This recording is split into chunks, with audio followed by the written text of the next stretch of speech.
Welcome to the Sports Betting Preview Show, a pregame.com podcast. I'm Marco D'Angelo, along with Vegas Runner. We're going to take a look at big game preview, Friday night, NBA action, ESPN, New Orleans travels to San Antonio.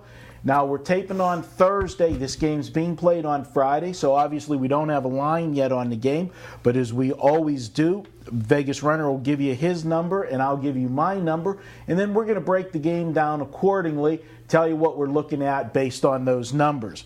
Vegas Runner, hit me up. What do you got the line on? Okay, and just to explain real quickly, the number that I like to put out is my true number. Now, obviously, the odds makers, to try to balance the action, might send a different number out. But based on my true number is a starting point for me to see if there's value, then try to dig in and see if it's actually there.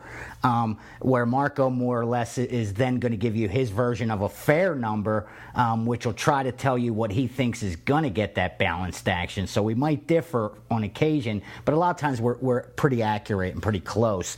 I have San Antonio as a 7-point home favorite, and I got the total around 196. Well, we're not that far off. I got San Antonio -8. Okay. And, breaking this game down, looking at it, it's a quick revenge game. And the only reason I came out with it slightly higher, I was toying with the 7.5, and I went ahead and made it 8 because they just played Monday. Right. And San Antonio was ended up being a 3-point favorite there, and ended up winning the game by 14. Yeah, having no problem. No, I think you're right. If I had to guess, I would say that the odds makers bring this out at 8, even 8.5. And to be honest with you, that's what I'm hoping for. I wish they bring it out even higher because I'll be honest, I like the New Orleans side here. They've had no success against San Antonio at all. I know that, and I think that's why we might see an inflated number here. So if there is an inflated number, which I think 8.5, 9 would be an inflated number, then I think there's definite value on the dog. So, I'm going to take that wait and see approach and see what number they do use. Well, breaking the game down, what I looked at when the Monday game, I actually had a premium play on San Antonio, so I got to cash that Monday. In San Antonio, everything was in the negative for them on that game. They were playing their third game in 4 nights. Right. But what I was looking at was New Orleans on Sunday played they played the late game Sunday night on TV, and then had to turn around, travel home. I think they played in Dallas. Then they had to turn around, travel home, and host San Antonio on Monday.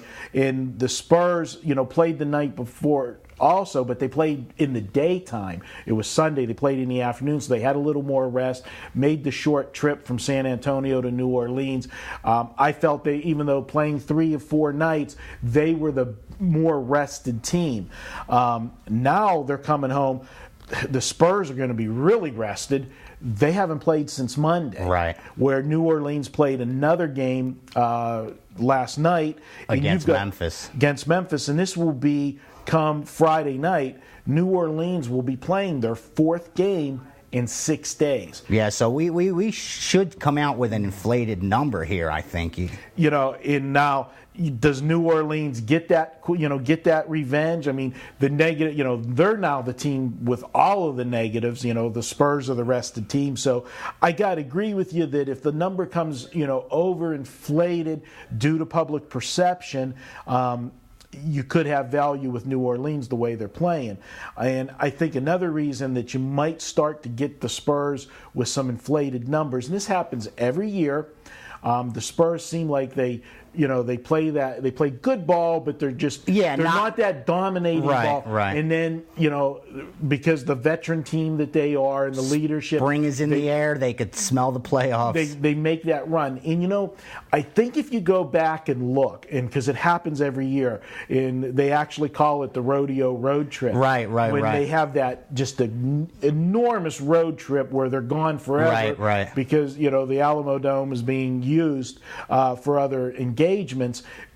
It's when they get back home after that, it's almost to them, it's like a horse when the jockey goes, he flips the whip and says, "We're at the 3/4 pole. It's time." Like they know a new season's starting right here. This is the next phase. This is the final, that final home stretch. Let's get it together. Let's solidify our playoff position, and then make our run in the playoffs like we do each and every year. Right. So, I mean, that's the only thing that worries me about the Spurs is this is the time of the year that they usually turn it on. Playing. Yeah, I agree. Looking at it from the New Orleans side, I mean, for this team, honestly, to be 31-31 where they're sitting right now, I think it's actually very good. If they were just able to win more on the road, I'd be actually pretty impressed. When you lose your point guard and a star point guard at that, someone where it's not just the guy that runs the offense and gets you double-digit assists. This guy gets you 20-plus points a game as well. So, I mean, he has a dual role. The offense leans on him not just to run it, but also to score for it. So, I mean, you lost a huge player in Chris Paul. And for them to still be a team that's at 500, playing in the West, that's telling to me that, they have a nucleus. This is a pretty strong team. So any given night, they can show up and play some good ball. Lately, though, they haven't been doing that. And, I mean, you look right here at their last 10 games, they've won 4 of them, lost 6 of them. And when you look at the last 5, it's even worse because they've lost 4 straight. Right. So they're not playing good at all right now. So, I mean, this is one of them spots where if you take the dog, you're not taking them because you think they're playing so good and it's actually a game they could win. You're more or less taking them with the hopes that San Antonio overlooks them and they're able to make a game of it. Some play against San Antonio than a play on the New Orleans. In handicapping, a lot of times that is just the case. It's true. You're playing a play more going against the team than going in support of a team. Exactly. And, the only thing that stuck out for me, and we'll end up wrapping this up here on this first segment, is when I looked at the box score from Monday, and the Spurs were able to go in and win by 14 on the road.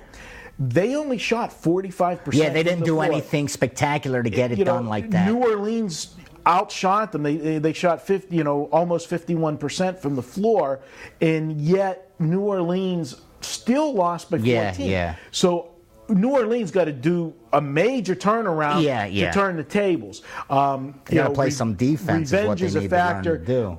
I don't know about you, and I don't have the numbers to document it, but I've been one that when you have these quick revenge games, that a lot of times you get the same result. It's too quick for the adjustments. Nothing changes. But I think the value's going to be there. Yeah, I think as far as the line goes, I think you're not going to get any good deal on the Spurs side.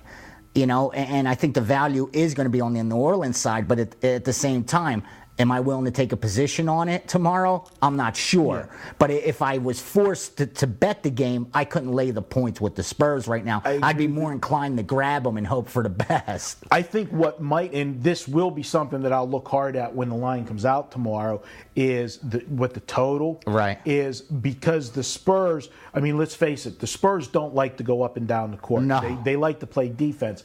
But whenever they were playing their third game in 4 night, we always say tired teams generally don't play defense. Exactly. The fact that the Spurs have sat all weekend, are well rested, you could see a huge defensive game. I'd like that, yeah. And if you do see the defensive game and they come out with this total based on the fact that there was 198 points scored on Monday, we could get value with looking at the under. Yeah, I agree. That's, right now, without seeing the official total, I'm going to go with a lean to the under. You've got a lean to New Orleans, to the dog. Not an official free pick for me. They're coming. They're coming. But remember, if you go to pregame.tv and you can make a prediction on the score of this game. If you nail the score, correctly predict the outcome of the game, $100 we'll give you $100 pregame dollars to use for anybody here at the site.